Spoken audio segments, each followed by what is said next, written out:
Sejam muito bem-vindos a mais um vídeo da série Jesus Histórico aqui do canal, em que hoje nós iremos conhecer quais são as origens dos evangelhos de Mateus, Marcos, Lucas e João, que fazem parte do Novo Testamento e servem como principal fonte para a nossa compreensão a respeito do Jesus histórico. Então, como são datados esses documentos? Quais são os manuscritos mais antigos existentes? E quais as evidências externas e internas a respeito de suas origens? É o que nós iremos compreender no vídeo de hoje. Então, quando os historiadores buscam datar um documento histórico para determinar, então, quais são as suas origens, exatamente como que ele surgiu, nós precisamos levantar três diferentes grupos de informações a respeito desse documento.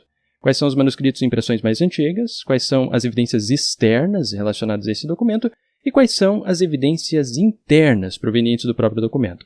Esses três grupos de informações precisam ser observados em conjunto para nós concluirmos a origem de um documento histórico. Porque, especialmente em documentos provenientes da Antiguidade, cada um desses grupos possui as suas próprias limitações. Por exemplo, em relação ao primeiro grupo relacionado aos manuscritos e impressões, a grande limitação é que a maioria das obras que foram produzidas na Antiguidade, materiais como pergaminho ou papiro, com o passar dos séculos acabaram se deteriorando ou foram destruídas. Então nós não temos mais acesso à maioria dos manuscritos originais dessas obras antigas. O que nós temos são apenas as cópias, que foram produzidas ao longo dos séculos e que, na maioria dos casos ainda, estão muito distantes dos manuscritos originais. Por exemplo, as obras de Platão sobre Sócrates, que foram escritas no século IV antes da Era Comum, são encontradas apenas em manuscritos medievais do século IX em diante, o que representa um hiato de tempo de cerca de 1.200 anos de história entre a obra original e a cópia mais antiga que nós temos acesso. Já a cópia mais antiga de um dos manuscritos de Aristóteles é proveniente apenas do século XI, o que representa uma distância de cerca de 1.400 anos de história entre a obra original e a mais antiga cópia existente. Então, este primeiro grupo de informações relacionados aos manuscritos ele é muito limitado quando nós estamos investigando documentos que pertencem ao período histórico da Antiguidade, principalmente, porque na maioria dos casos nós simplesmente não temos mais o manuscrito original. No segundo grupo, relacionado às evidências externas, nós também encontramos algumas limitações, especialmente quando o nosso objeto de pesquisa remonta à Antiguidade. Porque, em muitas ocasiões, as evidências externas são escassas e tardias. Por exemplo, a primeira referência externa a respeito de Filon de Alexandria, que foi um importante filósofo judeu que viveu entre os anos de 20 antes da Era Comum e 50 da Era Comum, ela ocorre somente ao final do primeiro século na obra Antiguidades Judaicas de Flávio Joséfo. Então nós temos uma distância de mais ou menos 5 décadas entre Filo ter desenvolvido as suas obras e alguém ter mencionado a sua existência pela primeira vez. Ainda um outro exemplo. Após a destruição do templo e a conquista de Jerusalém pelos romanos no ano 70, o rabino Yohanan ben Zakkai foi o responsável por fundar uma escola halárquica em Jamnia, que contribuiu em muito para moldar o judaísmo rabínico como nós o conhecemos até hoje em dia. No entanto, nós só conhecemos essa história pela primeira vez na Mishnah, que foi desenvolvida 100 anos depois desses eventos. Ainda mais um exemplo. Roni, o traçador de círculos, que foi um famoso judeu milagreiro que viveu no século I antes da Era Comum, ele só é mencionado pela primeira vez por Flávio Joséfo em Antiguidades Judaicas, sendo seguido posteriormente pela Mishnah. Então, as duas evidências externas mais antigas a respeito de Roni foram escritas somente de 160 a 260 anos depois de sua existência. E ainda mais um exemplo.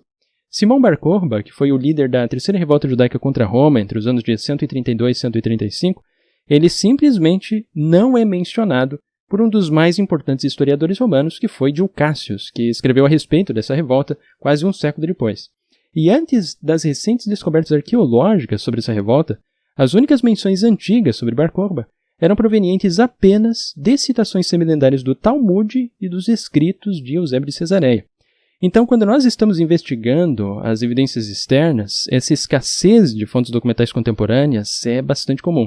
Porque naquela época, a maior parte da população mundial era analfabeta. Poucos escritos eram produzidos, os preços eram muito elevados e também haviam poucas cópias de obras importantes.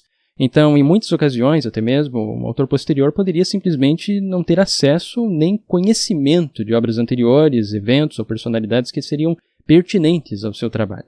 E além disso, também uma outra limitação que é importante nós tomarmos nota é que fontes literárias tardias podem resultar em alterações ou em descrições equivocadas a respeito do passado. Então, sempre é necessário haver cautela e buscar por múltiplas fontes externas em relação ao nosso objeto de pesquisa. E por último, nós temos as fontes internas ao próprio documento, que também possuem suas limitações, porque um documento pode ser forjado para parecer um documento antigo, ou ainda ter sua autoria falsamente atribuída a alguém, como por exemplo na famosa doação de Constantino, que é um documento que foi amplamente aceito como autêntico, especialmente ali durante a Idade Média, mas que no século XV, através do exame filológico, foi identificado como uma falsificação que foi composta muito provavelmente por volta do século VIII. Então é necessário haver um cuidadoso exame do documento antes de nós aceitarmos as suas informações internas como autênticas. E agora que nós conhecemos quais são as limitações desses três grandes grupos de informações que precisam ser examinados em conjunto para nós compreendermos as origens dos evangelhos, vamos conhecer então quais são as informações relacionadas ao primeiro grupo, os mais antigos manuscritos dos evangelhos, que felizmente estão entre as obras mais bem atestadas da antiguidade. Vamos ao quadro novamente. O primeiro manuscrito de nossa lista é o Codex Sinaíticos, que contém os livros do Antigo e Novo Testamento e que é datado por volta da metade do IV século, entre os anos de 330 e 360. E na sequência nós temos o Codex Vaticanus, que também contém os livros do Antigo e Novo Testamento, mas que é um pouco anterior, sendo datado dos inícios do IV século, ali por volta dos anos 300, 325. Esses dois grandes códices são considerados como as Bíblias cristãs mais antigas do mundo. E na sequência nós temos o Papiro 66 ou Bodmer II, que possui o texto do Evangelho de João quase completo e também se encontra no IV século próximo aos Códex Vaticanos e Sinaíticos, datado em algum momento entre os anos de 300 e 360. E a partir desses manuscritos, em nossa lista, nós encontramos agora aqueles que são um pouco mais antigos, datados entre o final do século III e os inícios do século IV. Então nós temos o P75 ou Bodmer 1415, que contém extensas porções de Lucas e João, o Uncial 0162, ou Oxirrincus 847, que contém alguns versos de João capítulo 2, P35, ou PSI 1, que contém alguns versos de Mateus no capítulo 25, e o P4, ou Supplement Greek 1120, que contém grandes porções dos capítulos 1 ao 6 do Evangelho de Lucas, que pode ser talvez até mesmo um pouco mais antigo do que esses manuscritos anteriores. E apenas acrescentando uma pequena nota, é que as fotografias dos manuscritos, que eu estou representando aqui embaixo, elas não estão sendo representadas em escalas relativas, porque senão alguns fragmentos ficariam muito pequenos, então seria muito difícil de a gente conseguir enxergar direito. E também eu não irei acrescentar todas as páginas de alguns manuscritos, porque falta espaço. Por exemplo, o P75 e também o P4, eles são manuscritos que possuem diversas páginas, mas eu irei anexar apenas uma com o objetivo então de ilustração. Então, fechando essa pequena nota de rodapé, vamos continuar então observando a nossa lista, caminhando agora para aqueles manuscritos que são datados ao final do século III. Então nós temos o P28, ou Oxirrincus 1596, que contém alguns versos de João, capítulo 6, P70, ou Oxirrincus 2384, contendo alguns fragmentos do Evangelho de Mateus, P53, ou Inventário 6652, contendo alguns versos de Mateus, capítulo 26, e P37, ou Inventário 1570, também contendo alguns versos do capítulo 26 de Mateus. E a partir desse momento nós temos os manuscritos que talvez podem ser um pouco mais antigos que esses, mas que ainda são paleograficamente datados de modo geral por volta de todo o século III, que são os manuscritos P80 ou Inventário 83, contendo um pequeno fragmento de João no capítulo 3, verso 34, P39 ou Oxirrincus 15, 1780, contendo alguns versos de João, capítulo 8, e o P64 ou Magdala, que é um pequeno fragmento contendo Mateus, capítulo 26, versos 23 e 31. E na sequência nós temos agora os manuscritos datados da primeira metade do século III. P45, ou Chester Beatty I, contendo porções dos 4 evangelhos. P1, ou Oxirrincus II, contendo alguns versos do primeiro capítulo de Mateus. P5, ou Oxirrincus 208 e 1781, contendo alguns versos de João, capítulo 1, 16 e 20. E P22, ou Oxirrincus 12 e 28, que contém alguns versos de João, capítulos 15 a 16. E a partir de agora nós temos os manuscritos que são datados entre as décadas finais do século II e os inícios do século III. O P77, ou Oxirrincus 2683 e 4405, que contém alguns versos do capítulo 23 de Mateus, e o P52, ou Rylands Greek 457, que é um pequeno fragmento contendo alguns versos do capítulo 18 de João. E aqui como uma nota importante é que esse manuscrito P52 ele ficou bastante famoso porque até alguns anos atrás ele era considerado como o manuscrito mais antigo do Novo Testamento e normalmente era datado ali por volta das décadas iniciais do século II, por volta dos anos 125. No entanto, os novos estudos paleográficos indicam que esse manuscrito é na verdade um pouco mais tardio, sendo datado ali por volta dos anos 200. Então isso é uma nota importante porque a nossa lista de manuscritos aqui ela não é uma lista imutável. Sempre existem novas pesquisas e atualizações e essas datas podem ser revistas ou até mesmo novos manuscritos podem ser descobertos ampliando aqui a nossa lista. E por último nós temos os dois manuscritos que atualmente são considerados os mais antigos dos evangelhos, que são datados ali por volta do final do século II. O P90, o Oxirhynchus 3523, contendo alguns versos de João, capítulo 18 a 19, e o P104, ou Oxirhynchus 64, 4404, que contém alguns versos de Mateus, capítulo 21.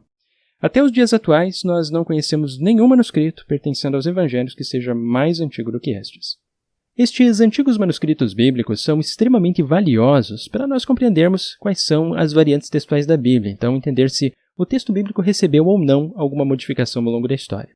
No entanto, quando nós buscamos entender as origens de um determinado documento antigo, a grande limitação desse primeiro grupo de informações, que é relacionado aos manuscritos, é que simplesmente não existe mais o manuscrito original, todos eles são cópias, como nós observamos ali. Então, para nós entendermos as origens de um documento antigo, nós precisamos ainda de outras informações, que são aquelas provenientes das evidências externas e internas ao documento. E é por isso que nós vamos agora, então, caminhar para o segundo grande grupo de informações relacionadas aos evangelhos, que são as evidências externas encontradas a partir do segundo século para trás, a partir do momento, então, que nós não temos mais disponíveis manuscritos dos evangelhos. E o primeiro autor de nossa lista a mencionar os 4 evangelhos é Irineu de Leão, que faz essa menção dos 4 evangelhos no terceiro livro de sua obra Contra as Heresias. Vamos ver o que nós encontramos ali na obra dele. Assim Mateus publicou entre os judeus, na língua deles, o escrito dos evangelhos, quando Pedro e Paulo evangelizavam em Roma e aí fundavam a igreja. Depois da morte deles, também Marcos, o discípulo e intérprete de Pedro, nos transmitiu por escrito o que Pedro anunciava. Por sua parte, Lucas, o companheiro de Paulo, punha num livro o evangelho pregado por ele. E depois João, o discípulo do Senhor, aquele que recostara a cabeça ao peito dele, também publicou o seu evangelho quando morava em Éfeso, na Ásia. Aqui nós observamos que, ao final do segundo século, os 4 evangelhos já eram conhecidos e também possuíam a atribuição de autoria tradicional: Mateus, Marcos, Lucas e João. No entanto, o que é válido ressaltar é que esses evangelhos, na verdade, quando nós observamos ali o conteúdo interno deles, nós podemos notar que eles são anônimos, e também existem diversos outros problemas históricos com essa tradição, que ela é mais tardia e que nós vamos conferir um pouco mais adiante no nosso vídeo de hoje. Mas, por ora, o importante é nós compreendermos que esses 4 evangelhos já existiam ao final do segundo século e que, além disso, eles também eram utilizados por diversos outros grupos cristãos, como Irineu afirma um pouco mais à frente ali em sua obra Contra as Heresias. Então vamos conferir ainda mais um pequeno texto ali de Irineu. Vamos ver ali. O valor dos evangelhos é tão grande que recebe o testemunho até dos próprios hereges, os quais tentam confirmar as suas teorias apoiados em alguns dos seus textos. Assim, os ebionitas, que se servem somente do Evangelho segundo Mateus, Marcião, que mutila o Evangelho segundo Lucas, os que distinguem Jesus do Cristo e dizem que o Cristo permaneceu impassível enquanto Jesus sofria, podem ser corrigidos pelo Evangelho segundo Marcos, que eles preferem. Finalmente, os valentinianos, aceitando inteiramente o Evangelho segundo João.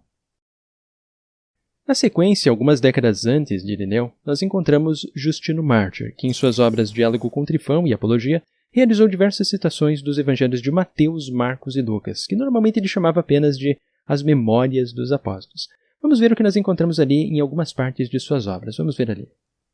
Foi isso que os apóstolos, nas memórias por eles escritas, que se chamam Evangelhos, nos transmitiram o que assim foi mandado a eles, quando Jesus, tomando o pão e dando graças, disse: Fazei isto em memória de mim. Este é o meu corpo.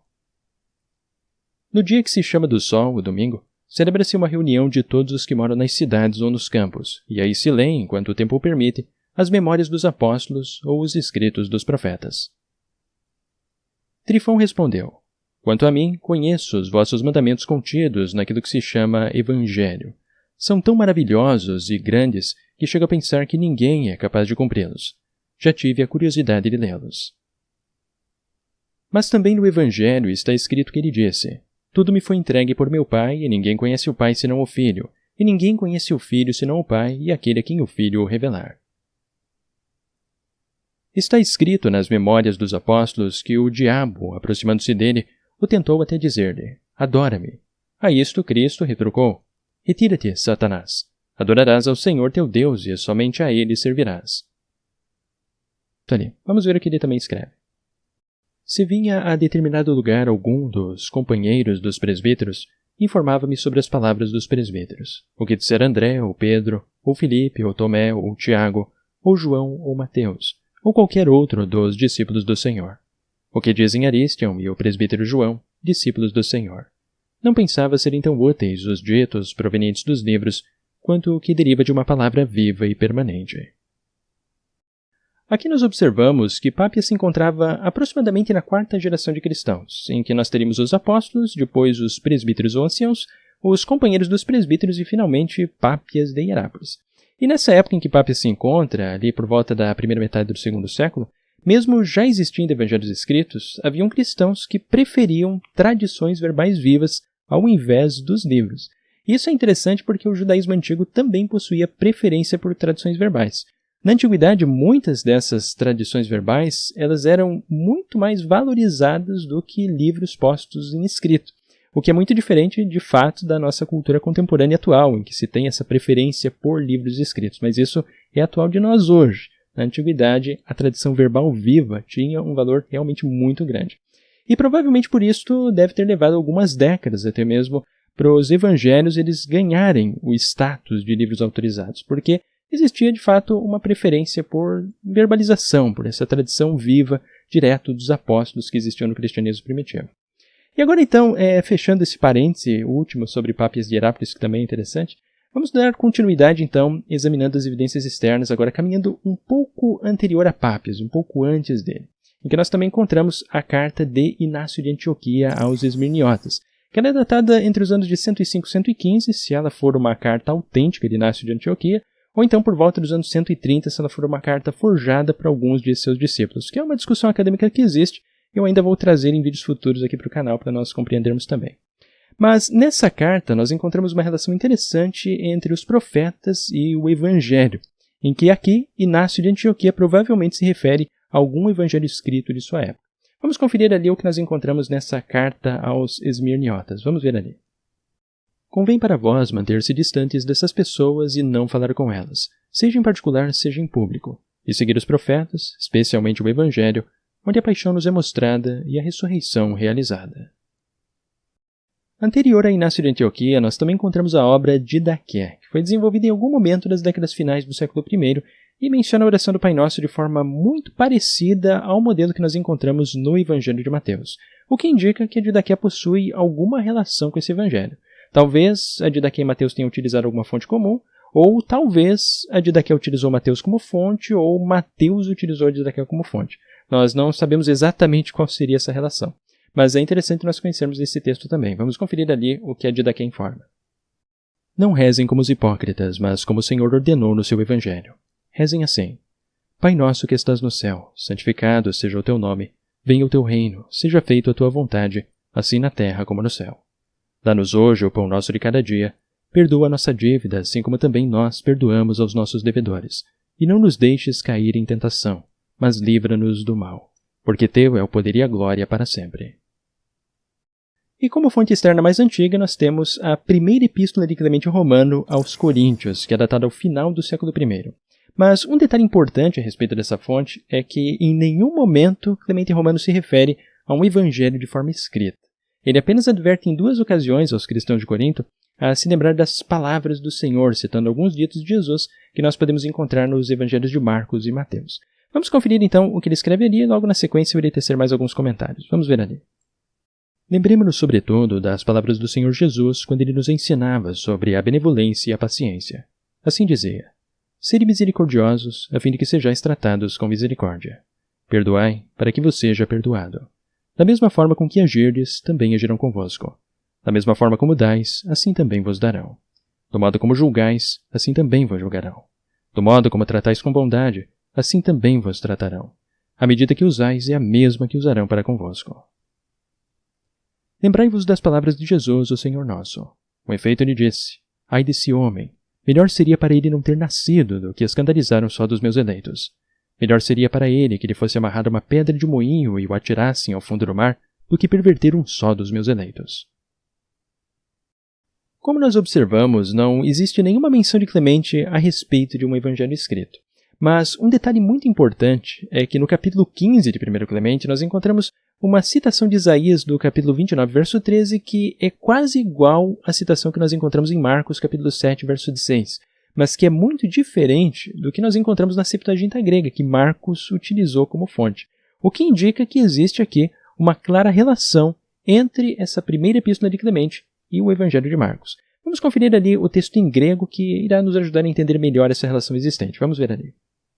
Em 1 Clemente, a citação de Isaías, capítulo 29, verso 13, ela é expressa da seguinte forma: «Otosolaos, to esquiresim betimá, e decardia afton, por apestem apemó», que é praticamente igual ao que nós encontramos em Marcos, capítulo 7, verso 6. «Otosolaos, to esquiresim betimá, e decardia afton, por apeke apemó». A única diferença são as palavras apestem e apeke. Mas na Septuaginta, que foi utilizada como fonte pelo Evangelho de Marcos, nós observamos que o texto original contém diversas variantes. Olaus outros, to esquiresim afton, timosim me, e decardia afton, por apeke apemó. Essa semelhança de 1 Clemente com Marcos indica que, muito provavelmente, Clemente Romano conhecia o Evangelho de Marcos. E assim como Pápias, é possível que Clemente considerava que as traduções verbais possuíam um valor superior aos livros escritos, talvez sendo esta a razão de ele não mencionar nenhum evangelho por escrito. E além disto, como Clemente Romano não faz referência em nenhum momento a algum detalhe específico dos evangelhos de Mateus e Lucas, como por exemplo o nascimento virginal de Jesus, nós podemos concluir que provavelmente ele conhecia apenas o Evangelho de Marcos e não os evangelhos de Mateus e Lucas. E estas, então, são algumas das principais evidências documentais externas do primeiro ao segundo século em relação aos 4 evangelhos canônicos, excluindo, obviamente, algumas relações que podem existir ainda em outros documentos, como, por exemplo, no livro do Apocalipse, na Epístola de Barnabé, na Epístola Apostolorum, nos evangelhos extracanônicos de Tomé, Pedro, Hebreus, Nazarenos e Bionitas, nos evangelhos da infância de Tomé e Tiago, em Marcião, nos escritos de Valentino, nos comentários de Heráclito sobre o Evangelho de João, no Diatessaron de Tassiano e ainda também outras obras do século II, que se fossem examinadas nesse vídeo iria deixar o conteúdo muito extenso. Mas com essas fontes que nós observamos hoje, já é possível nós concluirmos que o Evangelho de Marcos é o mais antigo a ser atestado, sendo seguido por Mateus e posteriormente por Lucas e João. E como existem poucas referências documentais do primeiro século, é necessário, então, nós observarmos agora quais são as evidências internas a respeito das origens dos evangelhos. Então, quando nós estamos examinando com atenção o texto dos evangelhos sinóticos, Mateus, Marcos e Lucas, é possível nós identificarmos que existe uma clara relação entre esses 3 evangelhos. Grande parte do material de Marcos é encontrado com quase as mesmas palavras em Mateus e Lucas. E em diversas ocasiões ainda o material original de Marcos é até mesmo expandido, o que indica que Marcos foi utilizado como fonte para o desenvolvimento desses evangelhos, e que realmente Marcos é o evangelho mais antigo, como indicam as fontes externas. E além disso, no Evangelho de Lucas, no primeiro capítulo, verso 1, nós encontramos a informação de que muitos empreenderam compor uma narração dos fatos que se cumpriram, o que indica que antes de Lucas já haviam outros evangelhos escritos, como é o caso do Evangelho de Marcos, que eles utilizaram como fonte, Mateus e Lucas, e ainda outros documentos que nós poderíamos chamar de proto-evangelhos. E um destes proto-evangelhos é o hipotético documento Q, que significa fonte em alemão, que muito provavelmente foi um documento escrito, utilizado como fonte por Mateus e Lucas, mas que infelizmente não sobreviveu em nenhum manuscrito antigo. Então, sabendo que o Evangelho de Marcos é o mais antigo, é necessário, então, nós observarmos primeiramente o seu texto em busca de informações que podem nos ajudar a compreender as suas origens, também a data de sua composição, para então, depois disso, tanto nós não devemos supor que ele foi o responsável por desenvolver o corpo do Evangelho, porque ao final desse mesmo verso nós encontramos claramente a expressão "e sabemos que o seu testemunho é verdadeiro", que foi construída na primeira pessoa do plural e entrega quem são os verdadeiros autores desse texto. Estes sabemos são os discípulos do discípulo amado, muito provavelmente os editores finais desse evangelho. E além disso também, nos versos anteriores, nós podemos notar que, novamente, todas as referências ao discípulo amado se encontram sempre na terceira pessoa. Aquele discípulo, ele permaneça, ele não morreria, este é o discípulo. E ainda quando o verso 23 afirma que Jesus, porém, não disse que ele não morreria, fica implícito que o discípulo amado já estava morto no momento da redação aqui desse epílogo do capítulo 21. E como a tradição posterior encontrada com Irineu de Leão, ela afirma que João viveu até os tempos de Trajano, que reinou então entre os anos de 98 e 117 da Era Comum, isso indica que este evangelho recebeu sua redação final na primeira metade do segundo século. em algum momento entre os anos de 100 e 120 da Era Comum, antes de Basílides utilizar esse evangelho como referência. E como a tradição posterior afirma que esse evangelho é proveniente de Éfeso, normalmente também é aceito esse como o provável local de sua origem. E com isto, nós finalmente chegamos à conclusão a respeito das origens dos 4 evangelhos. Todos eles são documentos anônimos produzidos entre a segunda e quarta geração de cristãos. Marcos, em algum momento entre os anos 70 e 75 em Roma ou Corinto, Mateus, entre os anos 80 e 90, provavelmente na Síria, na cidade de Antioquia, Lucas, também entre 80 e 90, possivelmente na cidade de Filipos, e por último João, entre os anos 100 e 120 em Éfeso. Estas são as datas e localizações mais amplamente aceitas pela maioria dos pesquisadores profissionais. E com isto nós chegamos ao fim de mais um vídeo da série Jesus Histórico aqui do canal. Para aqueles que possuem dúvidas ou queiram sugerir novos temas ou ainda simplesmente escrever comentários, vocês podem escrever logo aqui abaixo do vídeo nos comentários aqui do YouTube. Para aqueles que apreciaram mais esse conteúdo aqui da série Jesus Histórico, convido a deixarem o like para ajudar o canal a alcançar muitas e muitas outras pessoas. E para aqueles que apreciam os meus trabalhos aqui no YouTube, eu convido a pensarem na possibilidade de tornarem-se apoiadores aqui do canal através da plataforma do Apoia-se. Com isso eu vou ficando por aqui e nos vemos muito em breve nos próximos vídeos aqui do canal.